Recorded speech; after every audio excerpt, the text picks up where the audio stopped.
let's talk Jod Na Nawood and his very interesting story in the series. So we were all very excited because Jude Law is a fantastic actor. Oh, Here he's like fabulous. joining. Yeah. We were actually in London. Mhm. We got to see at Star Wars Celebration, got to see him and the kids all like run out on stage. It was very cute. It was adorable. My question before we get into that is, what did you think from that footage in London that you mentioned? Not footage, from that the lone image and them appearing at London, going into the show. What did you think his role was going to be in this show?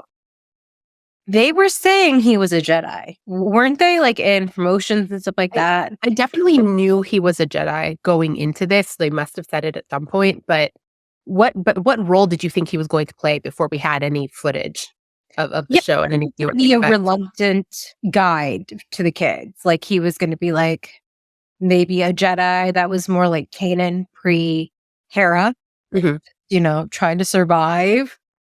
And then he sees these kids and he's like, oh no, children in danger. Must help.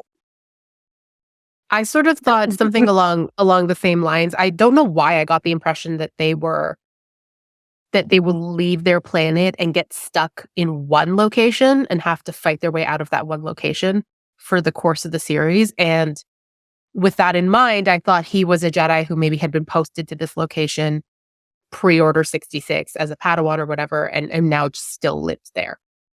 And like you said, become a kind of reluctant guide to the kid. Yeah, and we find out that none of that is true.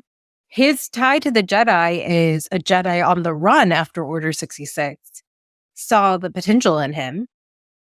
Was it after Order 66? He doesn't say that. I don't know why I assumed it was. Because he says, so basically all he says is that he was basically living on the street and this Jedi found him and took him under her wing and said he had potential and started training him. And then they weren't together very long. Then he had to watch as she was killed. And that is our understanding. That is a consequence of Order 66. My thinking was it was a Jedi posted somewhere remote without a Padawan who was like, well, this kid's got potential. Very Qui-Gon Jinn style. Like, well, I'm just going to train this kid because even though we didn't identify him and bring him to the temple, he still has Jedi potential. See, I assumed it was post Order 66 because Qui-Gon Jinn doing that seemed like a very like maverick kind of move. Yeah, but that like Qui-Gon Jinn is not the only rebel in the Jedi Order, right? Like, I mean, not, like no shade to the Qui-Gon. Like, he's not special. He's not the only one who ever had an original thought. He's just very loudly and prominently having original thoughts. Like people in the Outpost are probably thinking the same thing. Katrina, forgive me for forgetting Ventress's Jedi Master, but she was Kyneric. Okay, thank you. Kyneric. This was, of course, pre-Clone Wars. He just like, yeah, Ventress is now my Padawan. No formal initiation or anything. So it does happen. There's precedent. I guess it's just because he didn't have much time with her. Mm-hmm. And he says like she was gone, like he saw it. I assumed it was like Inquisitors. Okay. I guess ultimately it doesn't affect this one way or another. Like that is a really good point. I hadn't even thought of Inquisitors. I just thought Order 66 happened while they were together. But if that's the case, that's really bold of his Jedi Master to be like, I'm a fugitive on the run with my now contraband powers. Let me just train this kid real quick. Well, I figured it's like a Kanan Ezra situation. Like, what do you do when you do find a Force-sensitive kid? And also know later on, like, what they do to Force-sensitive kids. Yeah. In the Empire. So. But I did like that his backstory was not conventional. It wasn't the Padawan in Order 66 who have to watch all this unfold. Because thank goodness not an Order 66 flashback. Thank goodness, because we've had enough of those flashbacks. But also the fact that he is really very much on his own and he's very scrappy and not that other Jedi aren't scrappy, but they all kind of have a network. They sort of have a better idea of how to deal with other people in command situations and group situations, and Jod really doesn't have that. So I'm going, this makes sense that he would have been trained in a way to use his powers, but he's not a formal Jedi. It really reminds me of like, I know I bring it back to Rebels all the time, but like he and Ezra have a lot in common. Just being like an orphan kid, stealing to survive kind of thing, Jedi. What would happen to Ezra if Kanan did pass away early on?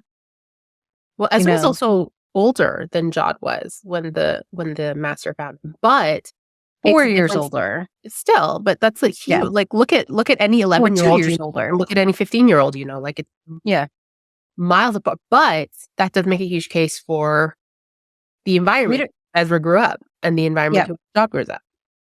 And we don't know how long Jod was with his master either. True. So it also makes me wonder now if this was post 66. So even if it was pre 66 and he wasn't a formal apprentice, then this would be the same thing. But has he ever had his own lightsaber? Or is the lightsaber he finds in Tak Renad's trove the first time he's ever had his own lightsaber? If it was post Order 66, I bet she wouldn't want him carrying one around. But he's never had one to call his own, which is why he's so quick to pull it out all the time, because he's always wanted. Not like that. No. I wasn't even thinking about that until now. Because in the episode before, episode 7, it ends with him bringing out his lightsaber. And I was like, oh my God, he's going to like do something to the parents and the kid. And then he just puts it away.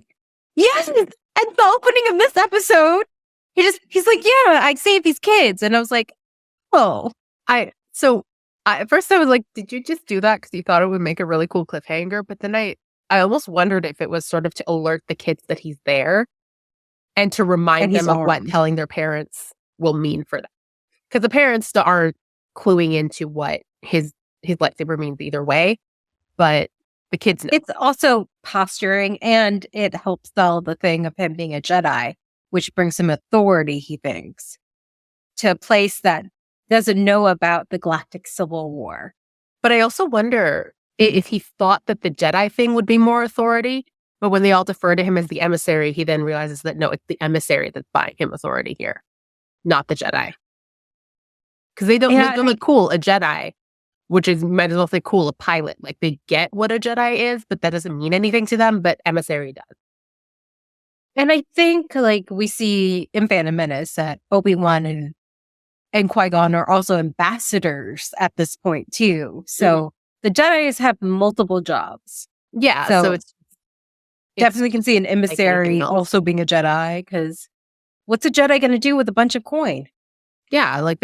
But then that's the thing, is they don't realize that that's odd or not odd. Like the Jedi thing doesn't process for them one way or another, because their entire work works into the idea of an emissary.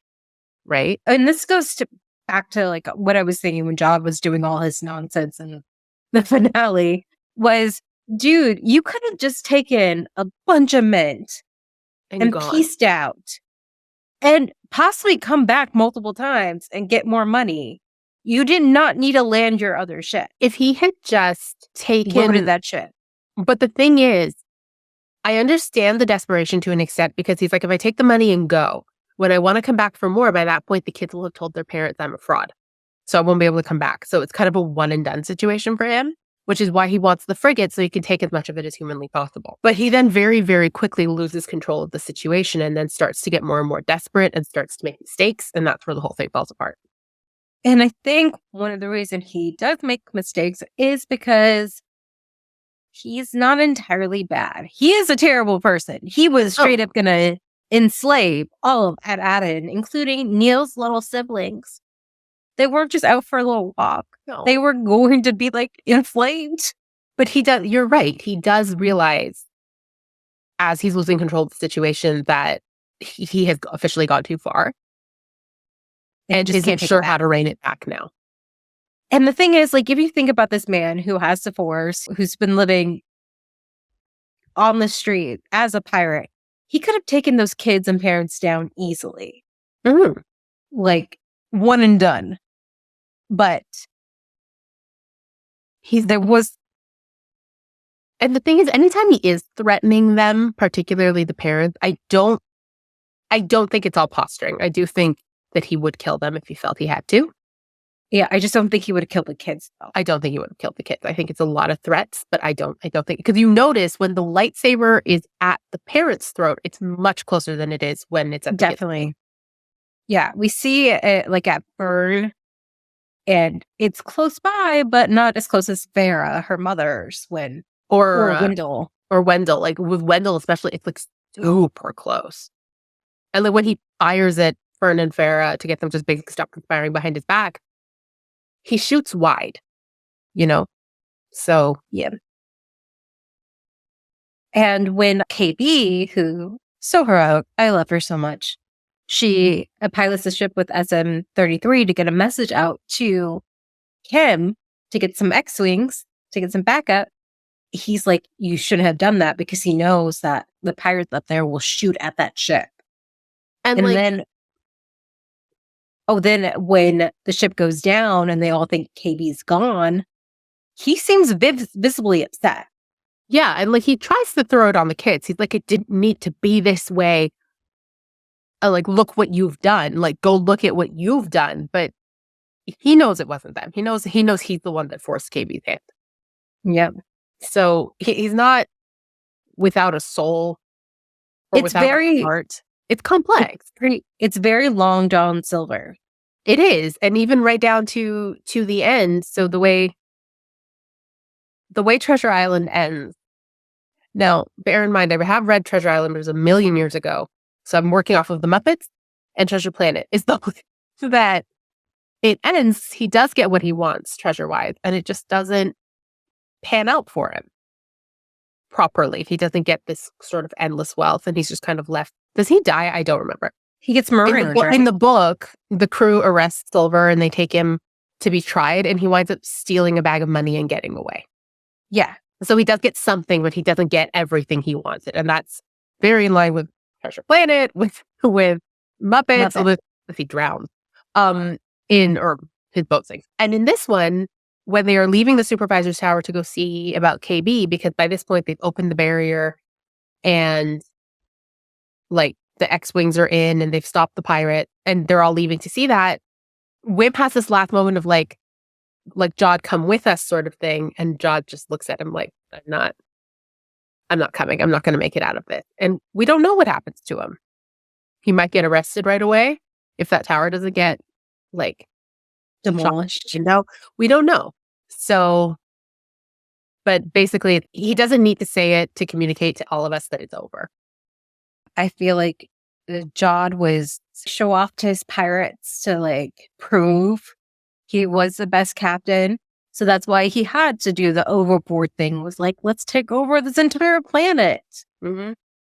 That's if he had just come in, taken and gone, whatever. If he hadn't betrayed the kid, he would have been able to keep this grift going for so long. Yeah, if he had been like, yeah, I'll take you guys home, he could have kept playing as being a Jedi. He didn't have to bring the kids to the mint with him. He could have just come and gone, He could have told the kids that all of this pirate stuff was all part of a thing to stay alive, and it's all part of the game, and you're part of the undercover. Yeah. Then Fern might have questioned it.